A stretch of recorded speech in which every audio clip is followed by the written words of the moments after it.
बिस्मिल्लाहिर्रहमानिर्रहीम। शुरू करता हूँ अल्लाह के पाक नाम से जो बहुत बड़ा मेहरबान नहायत रहने वाला है। दोस्तों, बहनों, भाइयों, बुजुर्गों, तारीख इस्लाम में मोहम्मद बिन कासिम की किस्त नंबर 68 में हम आपको खुशामदीद कहते हैं और इसमें हम जिक्र कर रहे हैं मोहम्मद बिन कासिम और बेड़ियां, जंजीरें। तो दोस्तों, अरोर से चंद सलार रुखसत पर जा रहे थे।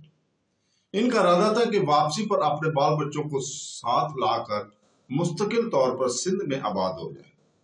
मोहम्मद बिन कासिम ने जुबैदा को लिखा कि वो बसरा से सिंध आने वाली ख्वातीन के साथ चली जाए और बसरा के हाकिम को यह भी लिखा कि इसे बाकी औरतों के साथ सिपाहियों की हिफाजत में अरोर तक पहुंचाने का इंतजाम करे। इसके बाद वो चंद दिन राजपूताना और पंजाब की तस्कीर के लिए नक्शे बनाने में मसरूफ रहा। चंद दिन की गौरव फौज के बाद इसने पंजाब से पहले राजपूताना को मस्खर करना जरूरी ख्याल किया और इसका इरादा था कि जुबैदा की आमद तक राजपूताना की मुहिम से फारिग हो जाएगा और इसके बाद मुल्तान को अपना मुस्तकर बनाकर पंजाब का रुख करे। चुनाचे इसने बसरा जाने वाले सिपाहियों के रुखसत होने के 7 दिन बाद एक शाम शहर से बाहर फौजी मुस्तकर में अपनी फौज के सामने मुख्तसर तकरीर करने के बाद इन्हें यह हुक्म दिया कि वो अलील सुबह कूच करने के लिए तैयार हैं। लेकिन एक मगरबी मौरख के कौल के मुताबिक मोहम्मद बिन कासिम का आफ्ताब इकबाल ऐन दोपहर के वक्त गुरूब हो रहा था।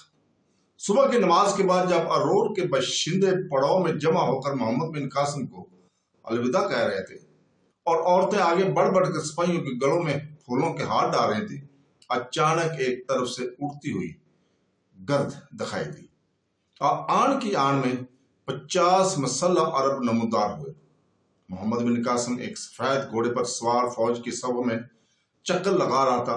दूर से आने वाले सवारों की रफ्तार देखकर इसका माथा ठनका और वो अपने चंद सलारों के साथ एक तरफ होकर आने वाले सवारों की राह तकने लगा। इन सवारों के हमरा मोहम्मद बिन कासिम के वो सलार भी थे जो एक हफ्ता पहले बसरा के लिए रुखसत पर रवाना हुए थे। एक सवाल ने आगे बढ़कर मोहम्मद बिन कासिम को एक खत पेश करते हुए कहा, यह अमीरुल मोमिनीन सुलेमान बिन अब्दुल मालिक का मकतूब है। मोहम्मद बिन कासिम ने चौंक कर कहा, अमीरुल मोमिनीन सुलेमान? इसने जवाब दिया, हाँ, खलीफा वलीद वफात पा चुके हैं। मोहम्मद बिन कासिम ने इन्ना लिल्लाहि व इन्ना इलैहि राजिऊन पढ़ा और पढ़कर जल्दी से खत को खोल कर पढ़ा और कुछ देर गर्दन झुकाकर सोचने के बाद कासिद की तरफ देखते हुए कहा, मुझे सुलेमान से यही तवक्को थी। यजीद बिन अबू कबशा कौन है? एक अधेड़ उम्र आदमी ने घोड़े आगे किया, मैं हूं। मोहम्मद बिन कासिम ने अपना घोड़ा आगे बढ़ाकर यजीद बिन अबू कबशा से मुसाफा किया और कहा, आपको इस फौज की क़यादत मुबारक हो। मैं अमीरुल मोमिनीन की बेड़ियां पहनने के लिए हाजिर हूं। यजीद बिन अबू कबशा मोहम्मद बिन कासिम की मखमूम मुस्कुराहट से मुतासर हुए बगैर न रह सका।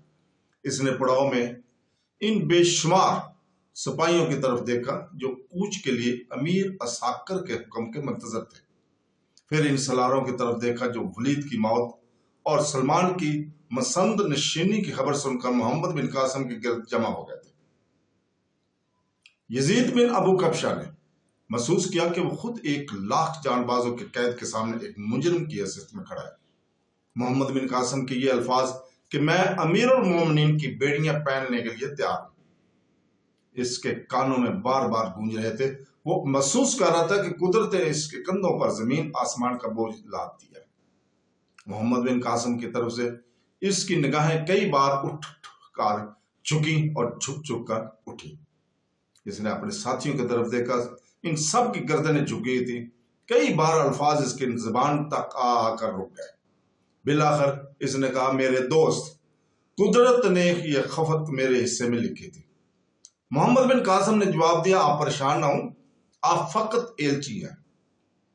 खालिद, इन्हें महल में ले जाओ और जुबैर, तुम सिपाहियों को हुक्म दो कि हमने आज कूच का इरादा मुलतवी कर दिया है।